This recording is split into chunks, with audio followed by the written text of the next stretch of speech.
For decades, one simple, grinning toy has terrified readers. It's a mechanical monkey, frozen in a look of pure joy, holding two brass cymbals, perpetually ready. This is Stephen King's The Monkey, and it's a story that has burrowed its way into our collective psyche for one simple, chilling reason. Every time that monkey claps its cymbals, someone dies. The premise is so beautifully, brutally simple that it feels less like fiction and more like a dark urban legend you'd whisper around a campfire. You can picture it, can't you? The vacant, glassy eyes, the unnerving, toothy grin, the mindless, repetitive crash of brass. But what if this wasn't just some random cursed object born from the imagination of a horror master? What if the evil in King's story is tapping into a real, ancient archetype of demonic force? An entity known for latching onto everyday items and feeding on the tragedy that follows? To understand what truly makes this toy tick, we have to look beyond the page. We have to dig into the chilling folklore and the very real human fears that Stephen King used to wind it up and set it loose. This isn't just a story about a cursed toy, it's a story about a real demon. Section 1. The Cursed Object. A grinning harbinger of doom. Before we get to the folklore, we have to start with the story that gave so many of us nightmares. The Monkey was first published back in 1980, before finding its home in Stephen King's masterful 1985 collection, Skeleton Crew. For a lot of readers, the first introduction to the toy was the cover art of that book, a stark, terrifying image of the chattering chimp, its eyes wide, its teeth bared in a silent scream. It's an image that promises pure terror, and the story absolutely delivers. Our way into this nightmare is a man named Hal Shelbourne. As a young boy, exploring his great-uncle's antique-filled house, he finds the monkey in a dusty old box in the attic. It's a classic wind-up toy. It's a kind of jolly chimp that was popular for decades, the type of thing you'd see with matted fur, maybe some little trousers and a vest, and a painted-on smile that seems just a little too wide. And in its hands, it holds two small brass cymbals. When Hal finds the key and winds it up, the horror begins. The monkey claps its cymbals together, a frantic clashing rhythm, and with that sound comes death. King doesn't waste any time. The first time Hal wins it, his babysitter dies in a freak accident. The second time, a friend is killed. For young Hal, the connection is immediate and undeniable. The monkey is a murderer. It's not a ghost or a monster under the bed. It's just a thing of springs and gears, and it is a vessel of pure evil. The real horror for Hal isn't just the deaths, but the waiting. He lives in constant fear that the monkey will just start on its own, hearing that frantic clank-clank-clang in his head, like a countdown to the next tragedy. His childhood becomes a secret war against this thing. He tries to destroy it, to get rid of it. Finally, in a desperate act, he takes the monkey, stuffs it down an old dry well, and buries it, hoping to silence it forever. And for years, it works. Hal grows up, gets married, and has a family.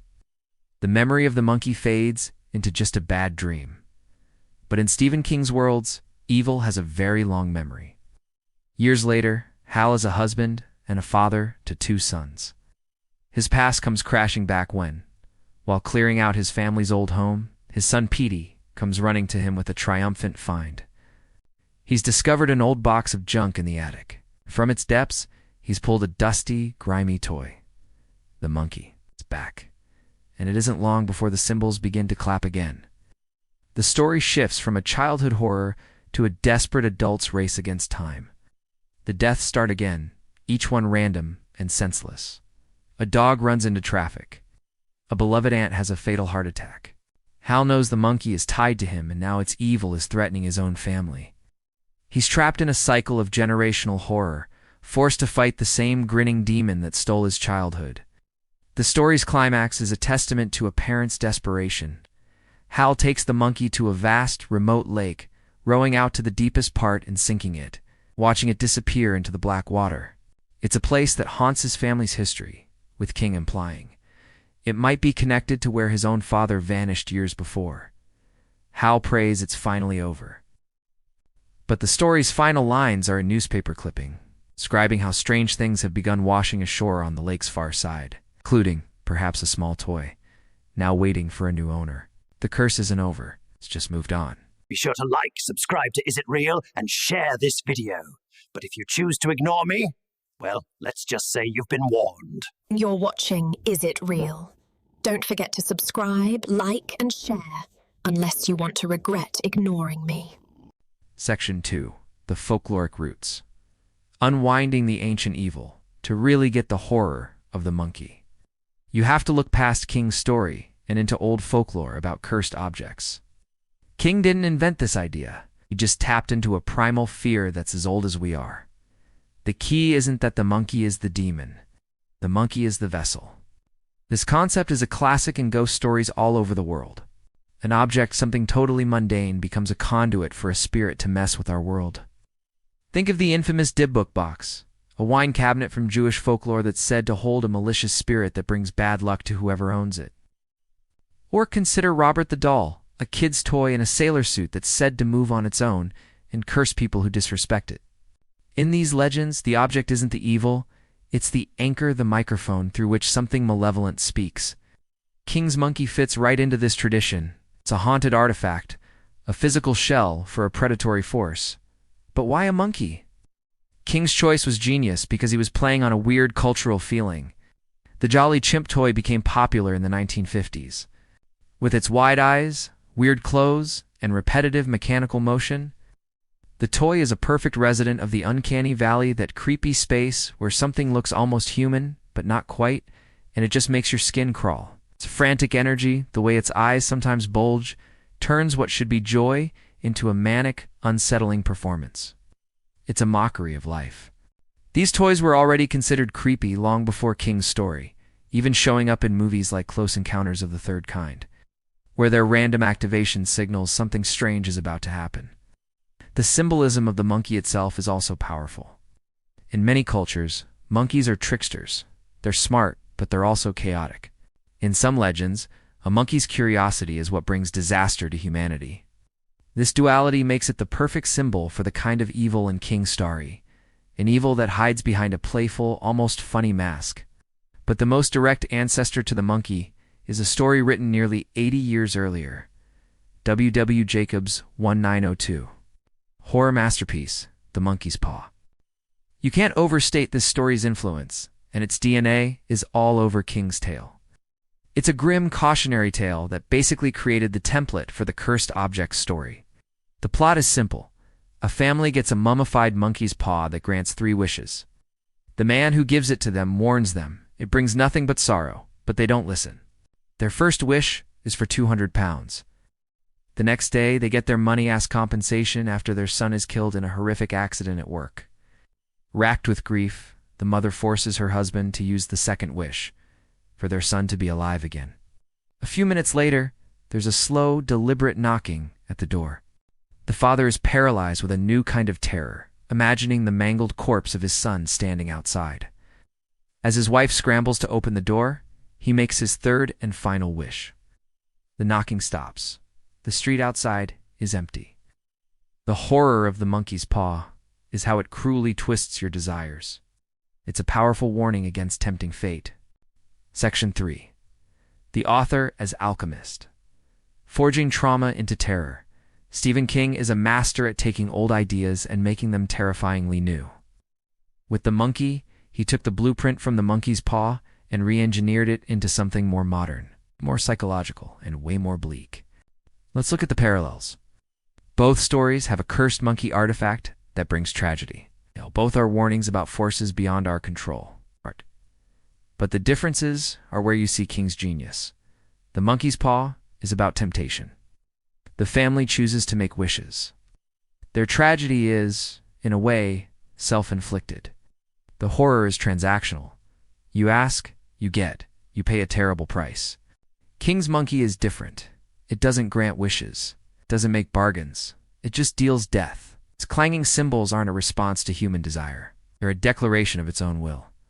The horror isn't a transaction. It's a hunt. Hal Shelburne didn't ask for anything. He was just the unlucky kid who found the toy. The monkey isn't a tool to mess with fate. It is fate.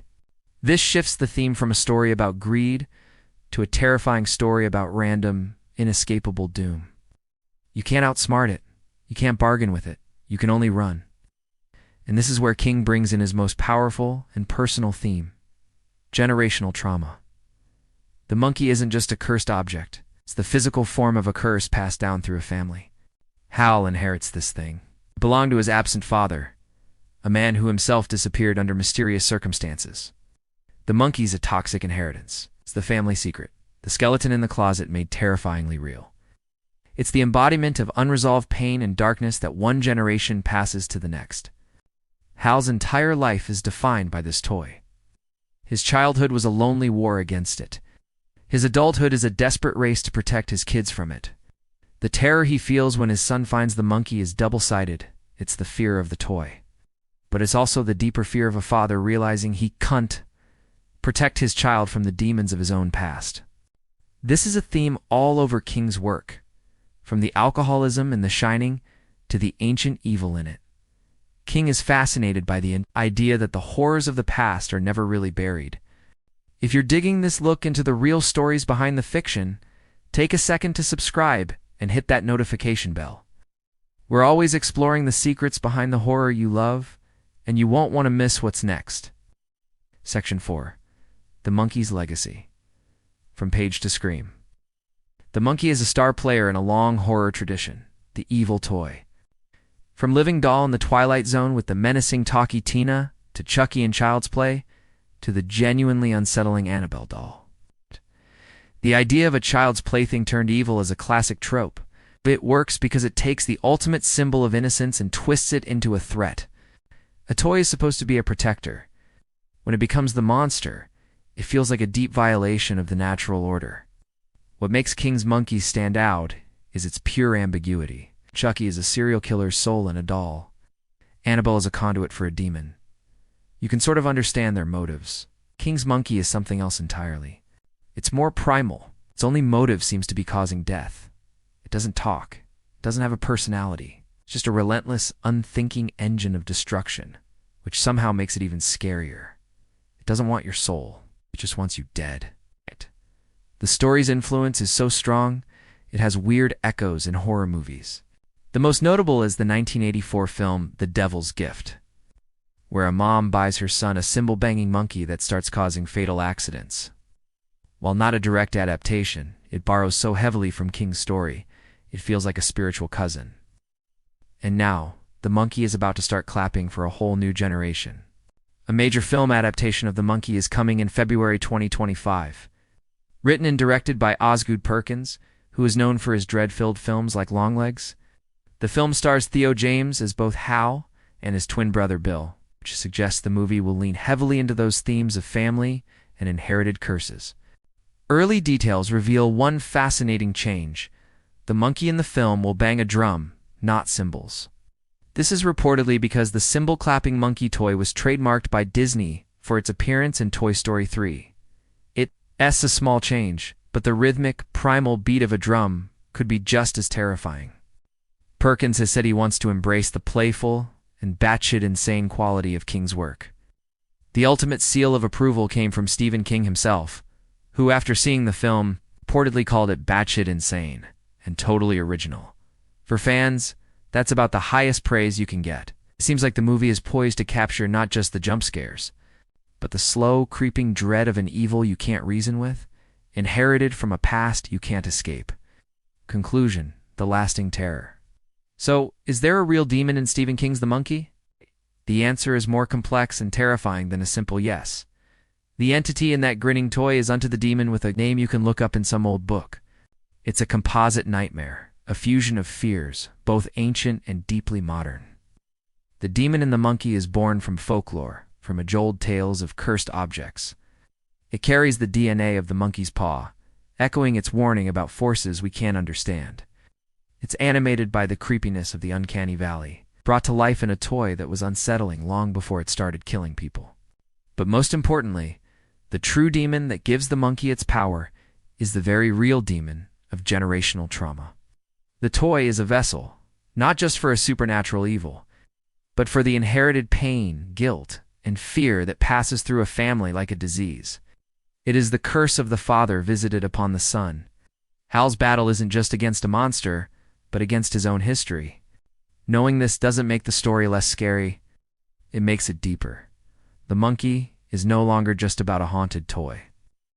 It becomes a cautionary tale about the evil we inherit, the curses we can't break, and the terrifying idea that some objects are just anchors for an ancient malevolence waiting for a new family to find them. Those clapping cymbals aren't just a signal of death, they're the sound of a past that refuses to stay buried. A chilling rhythm keeping time with a family's slow, inevitable destruction. Does knowing the deeper themes behind the monkey make it more or less terrifying for you? Drop your thoughts in the comments below. And what other Stephen King stories do you think are hiding a real demon in their pages? If you want to explore more of the hidden histories behind your favorite horror, make sure you're subscribed. There are always more secrets to dig up. You're watching Is It Real? Don't forget to subscribe, like, and share, unless you want to regret ignoring me.